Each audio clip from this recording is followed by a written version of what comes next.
see me here. Just kidding, it's my channel. Of course you expected to see me here. And we are back playing the Pokemon Emerald Randomizer hack. In the last episode, we arrived here in Rustboro City and did next to nothing except gain cut. And in this episode, I believe, and when I say I believe I mean we are, going to be taking on Roxanne of the Rock-type gym here in Rustboro. But something before we actually get started, I'd like to point out, I actually trained up my Pokemon since the last episode, considering they were hideously underleveled, seeing as though Amanda was only level 8, I believe, and Beryl was level 13, and before I started recording I did a bit of research and realised that I was, again, grossly underleveled. And as you can see, I've got a Totodile here, but I'm not going to be using it. He's only going to serve, honestly, as the H-Chancellor for a minute, because I figured I didn't think either of the Pokemon that I had already could use Cut, and I knew that Totodile could use Cut, so I just figured I'd just get it to, so I had something to use Cut, if I could get my words out correctly. But for now, we shall head into the gym and take on our first gym challenge. Yo, how's it going? Listen, would you like to become the champion? I'm no trainer, not me, but I can sure give you winning advice. That's settled then. We'll aim for the championship together. It's your job as a trainer to collect gym badges, am I right? But gym leaders aren't pushovers.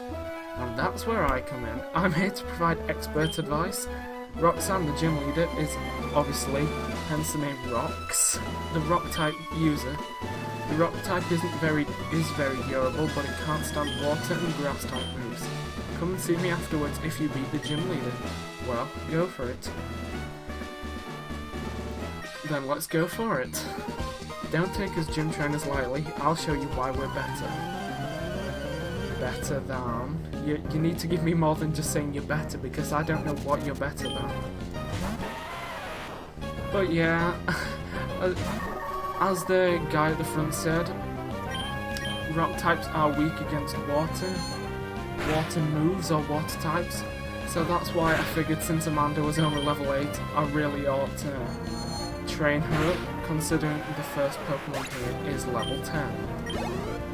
And another thing, I did make notes, like, on the Pokemon and the moves that Roxanne has, but not what the actual gym trainers have, so I won't actually be able to tell you anything about them, but something. There was a sentence in my mind, but it escaped. So, I'm just gonna leave it at that. But for now, which is gonna be something I'm gonna find myself saying more and more, and I can't help it. But I nearly said it again, but actually managed to stop myself this time. We actually have the first tag battle of the gym leaders. Not of the gym leaders, of the gym trainers. But I think I'll just go for the Nightshade and the Whirlpool, in the hopes that I can take them all out in one. I say all, but take one of them out. Alright, he's just going to send out yet another Geodude. And he's going to use Mudsport, which weakens the power of electric type moves, which seems a bit pointless considering I'm pretty sure that a Geodude is part ground type, so it's not exactly going to be able to do much anyway. So we'll just take that out with a quick confusion, easy enough. And he'll send out a fourth Geodude that is still level 8. So I'm just going to use Tackle, so I think just go for the confusion and Nightshade again, and that should take out one of them and leave the other one weak enough.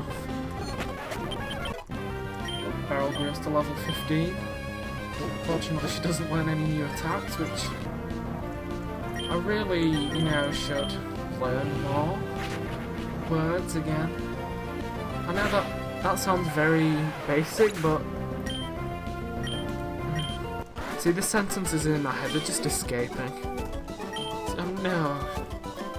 But anyway, we've beaten them, so that's good. Oh man, our challenger is one feisty customer.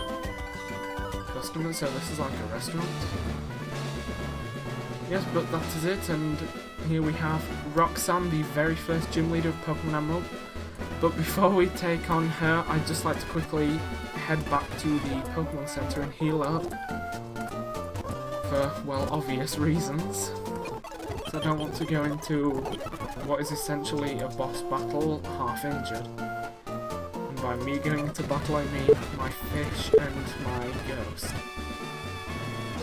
But here we go, here's our first gym battle against Roxanne. Hello, I am Roxanne, the Rustboro Gym Leader.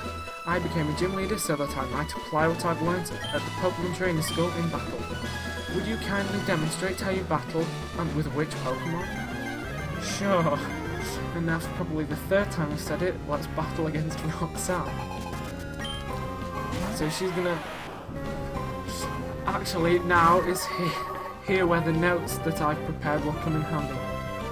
This first Pokemon, a Geodude, level 12, with the ability Rock Head, and the moves Tackle, Defense Curl, Rock Throw, and Rock Tomb. So basically what it can do is, well, to be honest, it should, providing, if you're playing a regular Pokemon Emerald, providing you chose Mudkip or Trico, you should have the moves Water Gun and Absorb. So you should be able to take out these first two Geodudes, which are exactly the same. The second Geodude, level 12, Rock Head, Tackle, Defense Curl, Rock Throw, Rock Tomb. You should be able to take them out no problem. But if you chose Torchic, I'd recommend getting it to at least level 16 before you take on this gym, so it'll have evolved into Combuskin, and have learnt the move Double Kick, so you've got a super effective move against Rock Toms. But we've easily enough taken out her two Geodudes.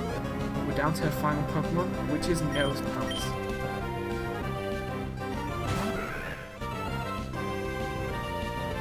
Yes, Nosepass, which is her essentially her signature Pokemon, level 15, with Sturdy for the ability and Oranberry as a hold item.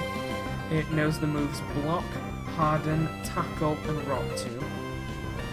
This is a Pokemon that's a bit weird. I mean, other than having high defenses, it's usually not that great for much until the later games where it could evolve into Probopass. But like, essentially it's the same with the Geodudes. So long as you've got a decent enough attack, you should be able to take it out pretty easily. It's essentially just a bulkier version of the two Geodudes. And you see now it's using the Oranberry it's holding to recover health, HP, yeah. But so long as we just keep at it using Whirlpool or Confusion, we should be able to take it out without much problem, seeing as though I would have thought that our Amanda here is, even though she's a lower level, I would have hoped it'd be stronger. And of course she comes in with the scumbag move of using the potion, but again, like I said, we'll just keep at it and keep just chipping away. And she has the second potion. Luckily we managed to get the Confuse there, so hopefully we can stop it. Yeah, like we hoped, using the Confusion words again. But just like that, we've defeated Roxanne, the very first gym leader, and hopefully, seeing Amanda level up to level 15, that's... Oh, she's learnt a new move, which... Great, okay. Defeated Roxanne. So, I lost. It seems that I have still much more to learn. I understand though. The Pokemon League's rules state that trainers are to be given this if they defeat a gym leader. Please accept the official League Stone Badge and get $1,500 for beating it. And there it's just saying we received the Stone Badge without playing the fancy little tune that comes along with it. The Stone Badge heightens the attack power of your Pokemon. It also enables them to use the move Cut outside of battle. Please take this with you too. And she gives us TM39, which, as she will explain right now, contains Rock Tomb. It not only inflicts damage by dropping rocks, but it also lowers the speed. Yeah, that's her signature move. As you saw used against the Gorbis, it's a fairly weak attack and it's a bit inaccurate, but I think it's that extra lowering of the speed that makes it pretty good, because like rock types tend to be slower than others, so getting that lower speed will help them. But this guy did say he wanted to speak to us after we defeated Roxanne, so... Whoa, that was a breathtaking victory. My cheering must have worked. Didn't realise it did anything, but thank you anyway. Great, check your trainer card. The stone badge should be properly recorded in it. In other words, you've climbed the first stairs to the championship. That's got to feel awesome. And yes, if we look, we see we have the stone badge. But for now, I think we'll just head out here. And head back to the Pokemon Center, but... Oh, no. Get out of the way.